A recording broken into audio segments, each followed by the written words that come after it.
révolution arabe, et singulièrement de la révolution égyptienne. Je ne vais pas apporter ici d'exemple, outre Politis, qui n'est pas forcément un bon exemple, dans la mesure où c'est un journal qui, comment dirais-je, est peut-être un petit peu marginal quand même. C'est pas mon rôle de le dévaloriser, mais je le dis quand même par rapport aux grands médias. Mais cela dit, on retrouve quand même, j'ai tout à l'heure regardé rapidement les unes que nous avons faites sur les révolutions arabes, on retrouve quand même, y compris à Politis, les grandes tendances de la presse française tout au long de ces mois. Alors, ce qui pour faire assez vite, puisque je crois qu'on va privilégier le débat, puis il y aura également la présentation de Didier Billon. Ce qui est tout à fait remarquable, c'est qu'il y a au moins 3 phases très distinctes dans la perception par la presse française des révolutions arabes. Il y a une phase qui conjugue à la fois la stupeur et l'enthousiasme, je dirais. La stupeur parce que ce pays, je veux dire la France, qui a longtemps été celui des révolutions, depuis 89, 1830, 1848 et quelques autres, ou de toutes petites révolutions aimables comme mai 68, depuis longtemps a perdu l'idée qu'on puisse radicalement changer les situations. Et il y a eu, je crois, un effet français, disons, dans le mouvement social, sur il est encore possible de changer les choses de façon tout à fait radicale. Et le monde arabe, ou une partie du monde arabe, nous en donne l'exemple. Et il y a eu un vrai enthousiasme, parce que c'était des dictatures qui tombaient. Alors évidemment, comme vous le savez, ça a commencé par la Tunisie. On a très rapidement essayé de comprendre. Je ne parle pas là des spécialistes qui se penchaient depuis des années sur la situation en Tunisie, même en Égypte, mais surtout en Tunisie, parce que ceux-là avaient vu les choses venir par des grandes grèves, des grands mouvements à Gafsa et dans les régions minières, etc., depuis de très nombreuses années. Je parle de la Tunisie. C'était du point de vue français, sauf vraiment les spécialistes, sans doute moins perceptible et moins prévisible en Égypte, mais il y a eu tout de suite, avec cette stupeur et cet enthousiasme, une expression qui est revenue sous diverses plumes, qui est l'effet domino. C'est-à-dire qu'il y a eu une illusion quasi mathématique selon laquelle tous ces régimes allaient tomber comme des dominos à la suite de la Tunisie et de l'Égypte. J'ai préféré pour ma part, je m'en souviens d'emblée, dire attention, parlons plutôt de contagion, c'est-à-dire qu'effectivement il y a un effet de contagion, mais le caractère, disons, mécanique qu'induisait l'expression domino m'effrayait un petit peu, et je crois qu'on n'a pas eu tort de se méfier de cette expression. Donc ça, c'est vraiment la première phase, et c'est une phase très positive. Alors, comme toujours, il faut apporter de la nuance à cela, c'est-à-dire que quand on parle de la presse française, on parle là surtout des grands médias, des hebdomadaires, même des télévisions et des médias audiovisuels, mais il y avait quand même l'idée que c'était un phénomène démocratique. Le mot révolution, d'ailleurs, n'était pas contesté, il était employé couramment, il n'était pas contesté, mais il faut nuancer. Il y avait probablement dans la société française des gens qui voyaient ça avec un petit peu plus d'inquiétude, et disons par écho à ce qui pouvait se passer sur la scène internationale. C'est pas vous apprendre grand-chose que de dire que, par exemple, en Israël, le gouvernement israélien a vu ce qui se passait en Égypte avec beaucoup d'inquiétude tout de suite, parce que on était plutôt de ce côté-là du Sinaï, amis de la stabilité et d'un régime fort, entre guillemets. J'ajouterais que l'autorité palestinienne n'a pas été beaucoup plus vertueuse sur la question, puisque dans les premiers jours également, Mahmoud Abbas a plutôt soutenu Moubarak, même s'il y a eu ensuite un tournant qui s'est opéré. Donc il y avait là l'idée qu'on était dans du stable et dans du fort, et qu'on allait vers de l'imprévisible et de l'incertain, et donc de la crainte. Et donc ça s'est réfracté aussi dans certains médias français ou dans certaines rubriques, mais très minoritaires et majoritairement. C'était l'enthousiasme, c'était la révolution, c'était une marche qui était désormais inexorable vers la démocratie. La deuxième phase, c'est une phase beaucoup plus de perplexité, et je dirais que ça pose beaucoup plus de questions sur nous, Français, et sur notre regard, et sur notre philosophie de l'histoire, que sur la révolution égyptienne. C'est-à-dire qu'il y a eu d'un seul coup une sorte de sommation à avoir des résultats immédiats. Hein. Il fallait que la révolution égyptienne donne immédiatement ses fruits démocratiques. Et puis quand on dit démocratie, c'est évidemment que cette société soudain se mette à ressembler à nos sociétés. Et puis comme ça n'allait pas assez vite, on a eu donc cette deuxième phase qu'on a assez rapidement assimilée à du désordre, voire du chaos. Alors, c'était pas sans fondement, hein, vous le savez mieux que moi. Il y a en effet, il y a encore d'ailleurs une très grande période d'incertitude, mais on avait oublié, quand je disais que ça apprenait beaucoup de choses sur nous-mêmes plus que sur la révolution égyptienne, on avait sans doute oublié que la révolution française, je me réfère à un historien qui n'est pas mon idole, mais qui au moins là-dessus a dit des choses très justes, qui est François Furet, et qui disait que la révolution française a duré en fait un siècle. C'est-à-dire qu'entre la prise de la Bastille en 89 et disons l'avènement d'un régime stable qui a été la Troisième République, il y a un siècle.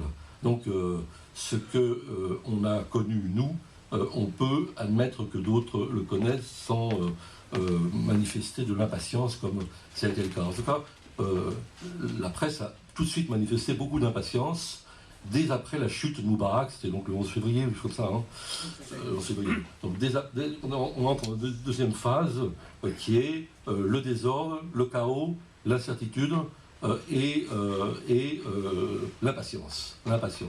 Il faut que ça donne des fruits, et des fruits qui nous ressemblent, qui sont ceux qu'on a commandés à l'étalage, si j'ose dire. Hein. Alors, encore une fois, c'est pas complètement sans fondement. Donc, je pense que l'impatience, c'est une vision très fausse de l'histoire, mais qu'il y ait des manifestations de chaos, nécessairement, puisque je pense qu'on est au cours d'un processus qui va durer très longtemps et qui va être chaotique de toute façon, qui l'est et qui ne va pas cesser de l'être. Effectivement, il y a ensuite des choses qui font peur. Bon, il y a des affrontements qui reviennent place Tahrir. Il y a la question des militaires, c'est-à-dire que est-ce qu'ils sont là simplement de façon transitoire, après en effet avoir manifesté une neutralité bienveillante par rapport aux manifestants et surtout par rapport à la police. Est-ce qu'ils vont finalement, est-ce que c'est une manœuvre pour conserver le pouvoir? Ça, ce sont des interrogations auxquelles aujourd'hui encore on ne sait pas vraiment répondre, mais ces interrogations, elles sont un peu instrumentalisées dans la presse française comme quand même on commence à être très déçu par ces Égyptiens qui ne savent pas finir proprement et convenablement une révolution. Hein, encore une fois, c'est l'oubli de notre propre histoire, mais c'est comme ça. Alors il y a les affrontements à Place Tahrir, il y a les premiers affrontements avec l'armée, il y a le fait que, moi je l'avais écrit, je me souviens, j'avais été invité à la chaîne parlementaire, j'avais commencé un éditorial en disant « Rien n'a changé en Égypte ». Et deux lignes plus bas, je disais « Mais tout a changé en Égypte parce que la dynamique est différente et que la dynamique c'est quand même le peuple qui l'incarne, mais qu'en même temps, c'est le maréchal Tantawi qui est au pouvoir et qu'il n'y a pas une très grande différence, je parle sous votre contrôle, avec Moubarak. Donc il y a cette dialectique un petit peu difficile à saisir, mais qui est la réalité. Et la réalité est toujours plus complexe que la théorie. Et puis il y a eu des incidents graves, en effet, alors des affrontements intercommunautaires avec les Coptes, des églises incendiées, il y a eu pour finir l'affaire du stade de Port Saïd, etc., et bien d'autres événements de ce genre qui peuvent en effet fonder cette impression de chaos. Et puis il y a une troisième phase qui qui correspond à l'élection législative du mois de novembre, du 29 novembre. Et là, une autre forme de stupeur, mais sans enthousiasme cette fois, c'est-à-dire le résultat de ces élections, avec la victoire des frères musulmans d'une part, et le très bon score des salafistes à Nour.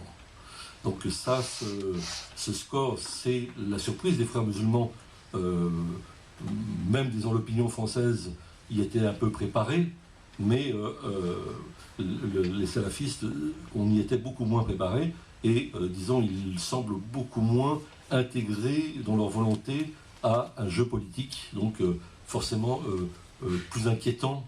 Je me dis guillemets parce que je ne sais pas ce que c'est aussi à faire de jugement et d'opinion, mais enfin c'est comme ça que c'est perçu essentiellement dans la presse française.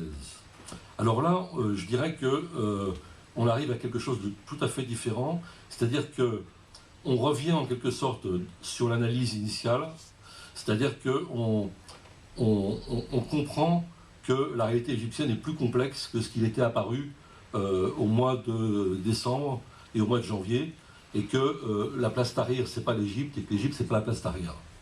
La place Tahrir nous est, je dis nous, là je parle en tant que Français, je suis pas très habilité à le faire, mais je le fais quand même, disons, cette perception de l'événement. La place Tahrir nous est très sympathique, parce qu'elle semble inscrite dans la modernité. Ce sont des jeunes, c'est Facebook, c'est des instruments de réseaux sociaux qu'on connaît nous ici aussi, et donc ça nous semble très rassurant. Et encore une fois, ce qui nous intéresse, quand je dis nous, je mets des guillemets, hein, c'est ni moi ni spécialement Politis, on essaie d'avoir un peu plus de distance par rapport à ce type d'événement, mais ce qui nous intéresse en général dans les grands médias, c'est que cette révolution soit un mouvement qui parte de là où était l'Égypte pour aller là où on est nous, en somme. Hein. Et ça, c'est évidemment une exigence légèrement coloniale, même si elle n'est qu'intellectuellement coloniale, et en tout cas tout à fait fantasmatique, je dirais. Mais c'est comme ça. Hein, c'est tout ce qui... Alors là, évidemment, avec la victoire des islamistes, il y a deux façons de percevoir le phénomène. Il y a soit grande inquiétude pour l'Égypte, et là, je vous remets en mémoire tous les titres qu'on a vus tomber, c'était après le printemps arabe, peu importe que c'est eu lieu en hiver, après le printemps arabe, l'hiver islamiste. Combien de fois n'a-t-on pas lu ce genre de titre, hein. Donc là, c'est la révolution égyptienne est décidément très mal partie, parce que elle a été faite par la place Tahrir, des jeunes, les réseaux sociaux, etc. Et tapis dans l'ombre, il y avait des islamistes qui ne sont pas manifestés pendant ces jours, mais qui surgissent aujourd'hui de on ne sait où, et qui vont détourner totalement à leur profit le sens de la révolution. Je ne dis pas que d'ailleurs que cette lecture soit forcément entièrement fausse, mais en tout cas elle est tout à fait outrée et pas du tout complexe dans la lecture dominante médiatique. Et évidemment, comme toujours, on lit les événements avec nos lunettes, donc l'autre lecture possible, c'est qui est plus pessimiste encore du point de vue français, c'est pas que la révolution égyptienne est détournée, va être détournée par les islamistes, mais c'est qu'elle est la manifestation de la montée des islamistes à l'échelle mondiale, jusque dans nos banlieues. Donc et là, tout de suite, effectivement, le frémissement est manifeste. Hein. Et donc on a toutes sortes de sujets qui surgissent dans les hebdomadaires et dans les médias audiovisuels sur l'islamisme en général, avec un formidable amalgame. Je ne sais pas si le mot amalgame est le bon, en tout cas une seule définition pour représenter des courants qui sont quand même très distincts les uns des autres. C'est pour ça que ce sera très intéressant d'entendre Didier tout à l'heure sur l'islamisme turc, qui précisément offre un visage un peu différent de la représentation classique qu'on en a ici, c'est-à-dire comme quelque chose de tout à fait effrayant, d'extrémiste, de radicalement hostile à tout jeu politique, etc., etc. phénomène qu'on a connu aussi dans la représentation française du mouvement palestinien avec l'émergence du Hamas, où d'un seul coup la cause palestinienne devenait illégitime sous le prétexte que le Hamas avait été majoritaire aux élections. Donc là, on a tout de suite donc des projections un peu fantasmatiques, disons-le, de notre société, dans notre société, avec des choses qui sont par contre tout à fait fondées, des craintes qui sont pas illégitimes, en particulier autour de la question des femmes étant dans notre société, mais je crois aussi en Égypte et en Tunisie, en effet un peu qui sont témoins de l'évolution de ces sociétés. Et alors j'ajouterais que, et pour bientôt conclure, parce que j'ai dû m'avancer vers encore quelques minutes, bon ça va encore, j'ajouterais que il y a évidemment des choses qui se passent ailleurs pendant ce temps-là, et qui viennent perturber ou parasiter, en somme, l'interprétation de ce qui se passe en Égypte même, en particulier ce qui se passe en Libye, où d'un seul coup, alors là on a en Libye une réalité beaucoup plus complexe, géographiquement c'est 2 voire 3 pays qui n'en font qu'un seul, etc. La géographie est tout à fait excentrée, etc. Bon, et puis c'est plus du tout l'effet domino. C'est des forces qui s'opposent et qu'on a du mal à identifier, des transfuges du pouvoir de Kadhafi qui sont à la tête du mouvement de l'insurrection, etc. Puis pour finir, le 19 mars, c'est l'intervention de l'ONU qui deviendra bientôt l'OTAN. Enfin, bref, et donc ça pose des questions au comportement des Occidentaux par rapport à ces révolutions, avec le détournement du mandat, etc. Bon, bref. En tout cas, je dis que ça perturbe la lecture que l'on a parce que, évidemment, tout ça se fait le corps, s'amalgame et ça renforce complètement à la fois l'idée de chaos, d'une complexité qu'on ne comprend plus, mais en même temps de l'émergence de forces souterraines qu'on n'avait pas vu venir ou pas soupçonner par ignorance, hein, parce que je pense que les Égyptiens, que beaucoup d'entre vous savaient que les frères musulmans étaient très forts en Égypte, même si ils n'avaient pas pignon sur rue, hein, et que c'est pas une surprise, mais l'idée qu'il y a plusieurs Égyptes commence à émerger, et qu'il y a aussi les régions rurales, qu'il n'y a pas que la place Tahrir, et que même au Caire, il n'y a pas que la place Tahrir, il y a aussi les faubourgs, les banlieues, etc. Hein. Et puis inversement, dans cette vision très simpliste des choses, il y a une analyse très sommaire de l'islamisme qui non seulement ne laisse pas place du tout aux contradictions qui existent entre ces mouvements et au sein même des frères musulmans, mais qui procède d'une analyse un peu archaïque, hein, qui se réfracte qu'on voit dans les médias français, hein, une analyse un peu archaïque de ce que sont les frères musulmans, c'est-à-dire que par exemple il n'y a aucune, ou très peu, ou avec quelques spécialistes de temps en temps, aucune analyse sociologique de ce qu'ils sont, du fait qu'il y a aussi une jeune génération parmi eux, que Facebook, la place Tahrir, c'est aussi des jeunes des classes moyennes et parfois intellectuelles parmi les frères musulmans, que tout ça existe et que ce ne sont pas simplement des barbares, barbus, ah oui, les deux seuls de la salle. Moi, je vous le dis. Les deux seuls barbus, ils sont ici. Enfin, troisième là. Enfin, en tout cas, cette idée que c'est la barbarie et l'archaïsme, bon, qui pas complètement, qui peut être pas complètement fausse et qui existe aussi, notamment dans la vieille génération, etc. Mais toute cette complexité, elle est gommée. Et il y a une volonté en permanence de simplifier et d'amalgamer et d'en tirer profit. Alors on a des intellectuels, je je sais pas si on fait des intellectuels comme ça, je ne vais pas citer de nom parce que je veux rester digne à cette tribune, mais on en a une notamment qui dit il n'y a pas d'islamisme modéré, tous les islamistes sont des extrémistes, etc. Bon, et qui a pignon sur rue, qui s'exprime partout sur les médias, etc.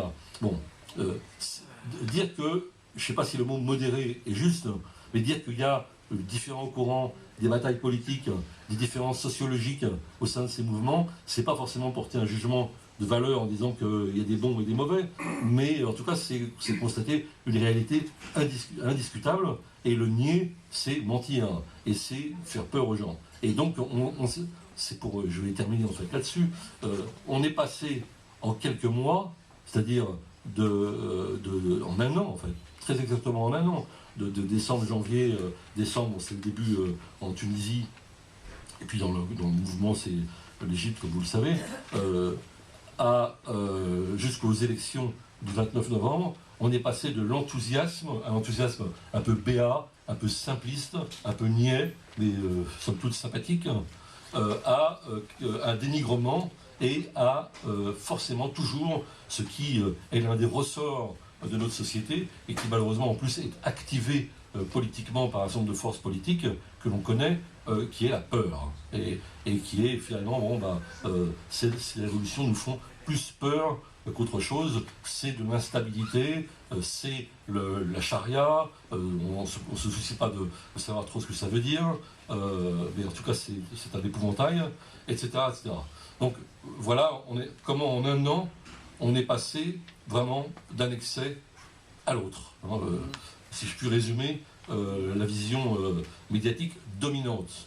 Alors j'ai quelques scrupules, parce que quand je dis dominante, je veux dire que je simplifie moi-même beaucoup, tout en invitant à la complexité. Donc, mais disons, c'est les grands hebdos, c'est les principaux quotidiens, c'est les télés, c'est la tonalité, etc.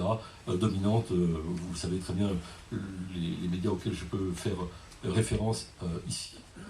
Voilà, quelques mots, disons, pour introduire cette discussion. Merci, M. Sefer. Avant de passer le mot à M. Bigot, en tant qu'égyptien, je voudrais faire quelques commentaires.